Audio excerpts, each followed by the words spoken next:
అమ్మకి డయాలసిస్ చేపిచ్చి ఇంటికి వచ్చిన దాన్ని నైట్ డిన్నర్‌కి ఏం వంట చేయను నాన్న అని అడిగితే, నాకేమి వద్దు, నేను ఇప్పుడు ఏమీ తినను.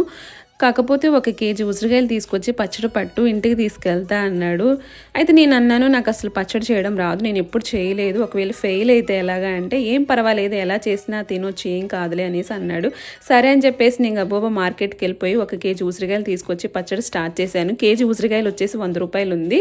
ఉసిరికాయలు తీసుకొచ్చిన తర్వాత శుభ్రంగా కడిగేసేసి తడి లేకుండా తుడిచి కాసేపు ఆరబెట్టి, ఆ తర్వాత ఆయిల్‌లో ఫ్రై చేసుకొని ఉప్పు, కారం, పసుపు, మెంతుల పొడి, ఇలా అన్నీ కూడా ఆయిలు మొత్తం కూడా ఒక యూట్యూబ్ వీడియో సెలెక్ట్ చేసుకొని, పచ్చడి వీడియో అదే అండి మన భార్గవి అక్క ఛానల్ సెలెక్ట్ చేసుకొని దాంట్లో ఉసిరికాయ పచ్చడి చూస్తూ చేశాను. అసలు ఫస్ట్ టైం చేసినా కానీ ఎంత పర్ఫెక్ట్గా వచ్చింది. టేస్ట్, ఫ్లేవర్ కూడా మంచి వాసన వస్తుంది. ఇంతే అండి వీడియో. లైక్ చేయండి, షేర్ చేయండి, సబ్స్క్రైబ్ చేయండి.